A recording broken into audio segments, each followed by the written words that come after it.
Hey guys, welcome to A Counselor's Journey to Private Practice. I am here with Danielle Taylor. She's a licensed marriage and family therapist out of DC. How are you today? Good. How are you? Doing well. Before the episode kicked off, I was telling her that I kept wanting to throw an A at the end. That Spanish part in me, it's hard to quiet it down at times. Yeah. So Danielle, tell everyone listening out there, counselors in their journey of private practice, a little bit about where you're at, the work that hmm you do. hmm Let's start there. Okay. Yeah. So I've been in private practice since 2015. I started off just licensed in DC, and then I grew it to Virginia, Maryland, and then also Pennsylvania, where my home is from. So yeah, I started out in DC working for some group practices and community mental health, and um, then was in a group practice and decided to go and do private practice, and then moved around a couple of places, California, back to Pennsylvania. So I was able to keep all my clients because I was licensed where the clients were in DC. Oh, nice. Um, yeah, and so now back in Pennsylvania, and I'm thinking as my practice is growing, thinking of now hiring an employee, getting closer to that. It's a long process, and then maybe expanding the practice into Pennsylvania too to get some clients there. But for right now, it's just doing really well in DC and the surrounding area. Yeah, that's awesome. So let me Yeah, kind of dig into there. The yeah, business brain of mine is like ringing like spider senses. So yeah. whenever you were traveling to like California and that area, hmm did you purposefully come up with that idea of let me get licensed in all of these different areas so that I can just branch to virtual health and continue to run my business? hmm Well, I was licensed in DC, Maryland, and Virginia when I moved to California. So I couldn't see people in California because you have to be licensed there.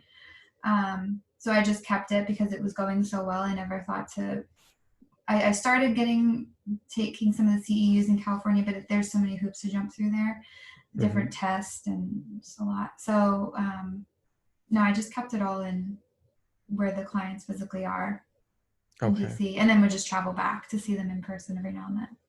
Okay. And Yeah, I know right now we're going through COVID, but typically do yeah, you do more face to face or virtual? yeah. I do face to face usually once every 3-ish months. So Okay. I'll just take. I live in Pennsylvania now, so I'll just take the train over into DC. Okay. And then the Yeah. rest of the time, you're doing virtual sessions. Yeah. Same for prior to COVID. Yeah. Okay. Which is why it wasn't too much of a transition for me because Yeah. I've been doing this. Yeah. So Yeah.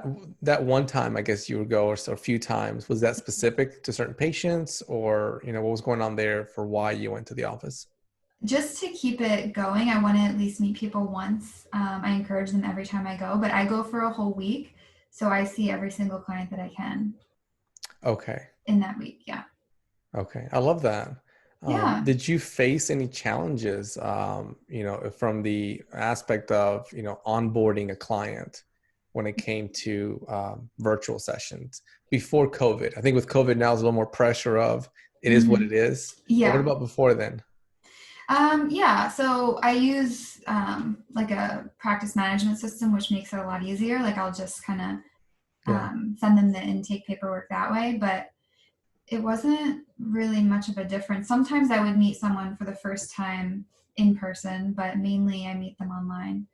And yeah, I mean, they feel like it's a little strange the first time, but then after that, just Okay. get used to it. Yeah. Yeah, I like that. So I Yeah. know the work that you do, it's connected to integrating family work, right? Yeah.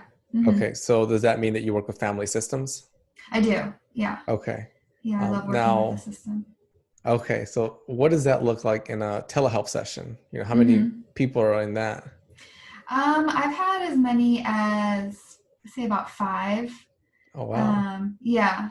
I typically they'll just sit on the couch and put the computer on the coffee table and sit back, or sit at a table and put the computer at a table, and they'll just sit back a little bit so I can see them. Hmm. Um, but yeah, I make sure they're all in the same room. A lot of clients want to be in a different location than their Yeah. spouse or their family members, and but then it gets tricky with licensure because you have to be licensed every specific place each person is.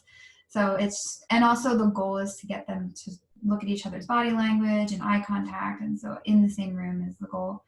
And yeah, it's usually, I mean, not it's not common that too many families want to do therapy in general, but telehealth. So I have mostly individuals, and well, individuals and couples, it's like a 50-50 split, and then some families. But the individuals, I use like a systems perspective and bring in Okay. their boyfriend or their friend or their parent every now and then into the Okay. session. Mm-hmm. Yeah. How does that, your EHR system, which one do you use? I use Simple Practice. Okay. I like them too. Yeah. And then from there, do you kind of have them share the link or I guess all in the same link and then just push back a little bit so you can see everybody in the video? Yeah, yeah. It's just one person does the link and then one video, and then yeah, we're all there. Okay. And then from the family perspective, I'm kind of thinking of a whole family system being there. Yeah. Have you noticed, well, what avenues are you using to market, to Mm-hmm. say, hey, it's absolutely effective, Mm-hmm. to hop on a video, all five of you on the couch, and we're going to Mm-hmm. get through this. Yeah. You mean like where do I advertise? Correct. Yeah. I mean, honestly, my practice has been going so well just based off of Psychology Today and my website and word of mouth, because I've been in, I think, the area for so long. I have like a referral base there. Um, but between that and insurance, I haven't really, I mean, some of the schools, because there's a lot in the DC area, GW, Georgetown, there's all these colleges and grad schools there, that, and John Hopkins and just everything. So Yeah. University of Maryland. So I contact the counseling centers at the schools and just get on their referral list. And so they typically give my name out. Nice. Go Yeah. you. I like that proactivity. Thanks. Um, Yeah, always trying. what does that look like? So if I were, John Hopkins school system and you're reaching out, hmm um, how do you do that? Yeah, it's really just calling the counseling center there, because they all have an on-campus counseling, and just because oftentimes people will want to be seen through their insurance or Hmm. not through the counseling system, or maybe there's not an opening, or maybe just something they can't be seen there, especially during COVID. So a lot of people are using that resource, and then they have their own online directory typically through the school, and so you just get onto their, not within the school district direct, I don't know what it exactly looks Yeah. like, but I just tell them, I'm in network with their insurance, and if anybody needs me. Okay. So you do cold calling. Do you do like an email, send templates as well? No, just I do old school Nice. calls. Yeah.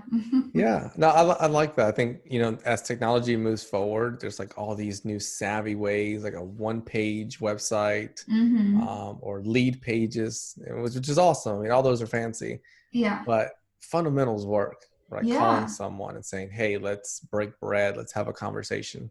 Yeah, and I do consulting work with other therapists, so I help them to market too. And I always encourage people, like, going to the doctor's offices in the area or wherever you like the population, just physically, or giving them a call and just doing that, as opposed to just, yeah, doing something that's more generic.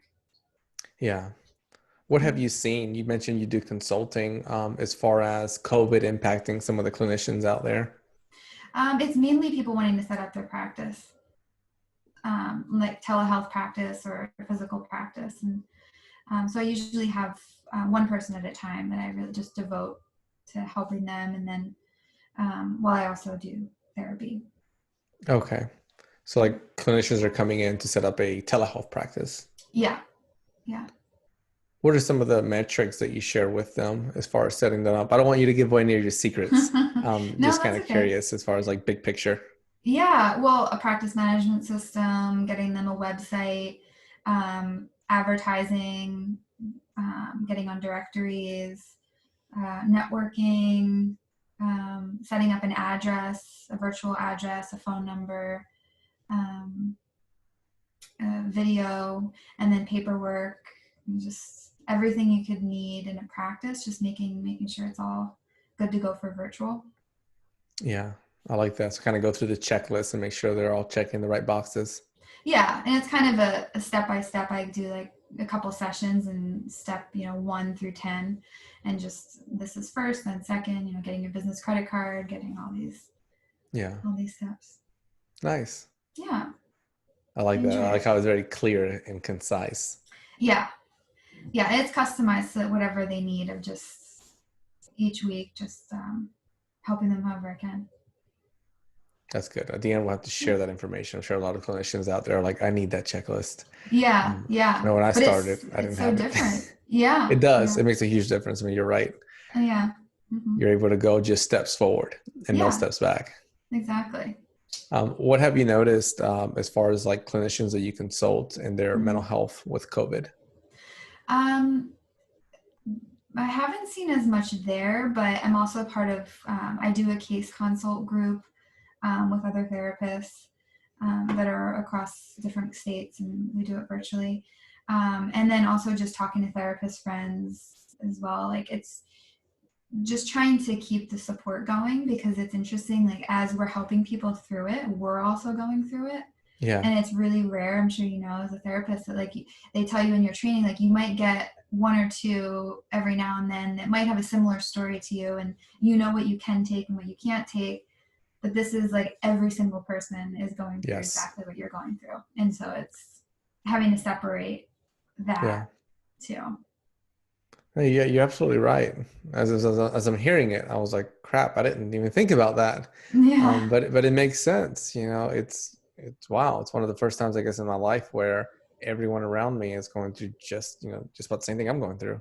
yeah, and it's weird. I'm sure you've gotten it where clients will ask how we're doing, Hmm. or you know, Yes. yeah, and then it's hard to, because typically if they're going through something like depression or anxiety, yeah, maybe we've gone through something similar, but that it's we're able to provide coping skills and advice and things. But this, it's like everyone's shooting from the hip of like just encouraging them to do what's safe in their Yeah. eyes and what risk they're worth taking, they feel is worth taking, because there's no right or wrong. And yeah.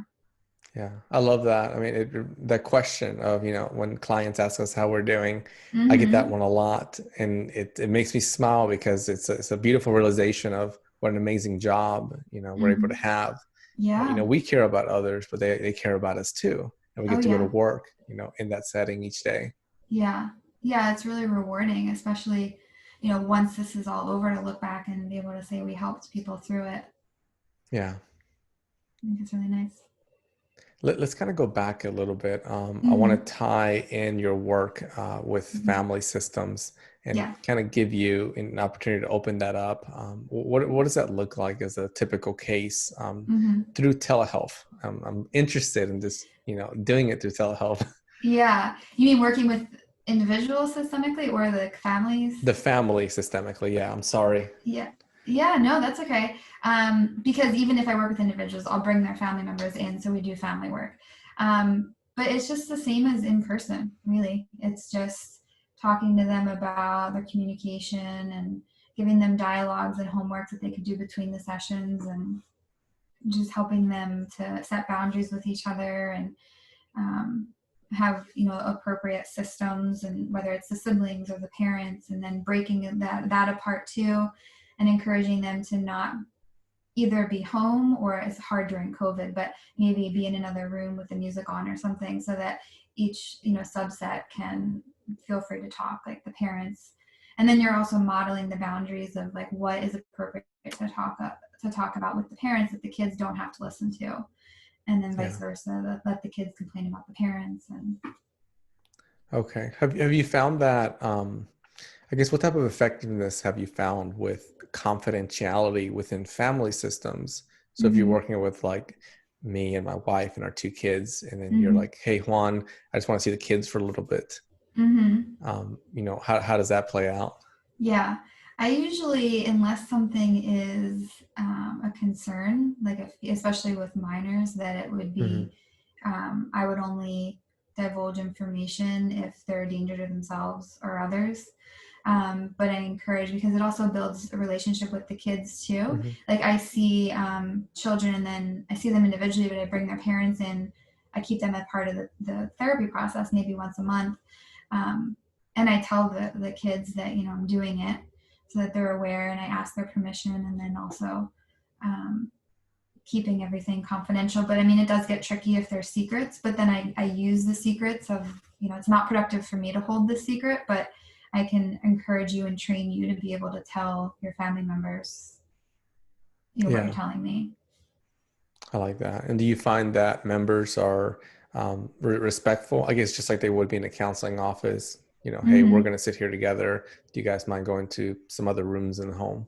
Yeah, that is the tricky part with telehealth. You never know if you're going to run into that. I haven't yet, but I'm just waiting for it, that someone is going to hear what the other person is saying, and then that's Hmm. going to cause a fight or a problem. But I encourage them to just try to not, Yeah. make sure they can't hear what the other person's saying, just so they can feel free to talk and be open, even not that they're divulging anything, but just to feel like I can get their perspective without somebody listening. Yeah. No, I Because like that. Whenever I do like my family sessions, or just more parties, I try to relate it to what it was like face to face. So I would say something as far as, yeah, whenever we were face to face, I would have the TV out there. Maybe mm-hmm, you hear music from it. The door was mm-hmm, closed. Those were mm-hmm. like our boundaries, if you will. Yeah, You know, us here and then you there. What mm-hmm, can we do within the home? yeah, Um, so then that kind of rang a little light bulb as far as, well, we'll go to a different room, yeah. so that no one's coming in or patients going, shh, don't say anything. Exactly. Yeah. Because you Yeah, don't know, they could be standing right behind the camera. We have no idea. exactly. Yeah, We just have to trust. And it's also interesting doing the family work if, like, in the moment of an argument, or and encouraging one of them to take a walk hmm, or do a coping skill or do some deep breathing where you can kind of just be with the one, and they can take the yeah, camera or the phone, outside, and you can sit with them for a minute and be able to talk to the other one without them being next to each other. And yeah. mhm. It seems to have continued to be helpful, providing this avenue of support to individuals. A nice, not just outlet, but Mhm. continued care, continued therapy. Yeah. Yeah. And I like, even if working with an individual, bringing in their family member to work on whatever they're talking to me about. It's like, okay, let's bring that person in, and I'm going to help you practice talking to them about it. And then we Yeah, practice the healthy dialogue, like using imago or things like that. yeah. Great way to close up some generational patterns there Yeah. by taking that systemic approach. I like that. Mm-hmm. Yeah. Well, as we're getting close to closing, or Uh-huh. as we're at closing, Went I want fast. to I want to give you. It did go fast. I want to give you some space to share the work that you do as a clinician, as well as your consulting work. Mm-hmm. I think it's really neat that you have maybe that niche in understanding telehealth before Mm-hmm. COVID. A Mm-hmm. lot of us clinicians, we just we went as the ball was rolling, Yeah. and just had to figure it out. But it's nice that you kind of have the groundwork there. So how Mm-hmm. can anyone out there, connect with you, Mm-hmm. ask you questions? Yeah.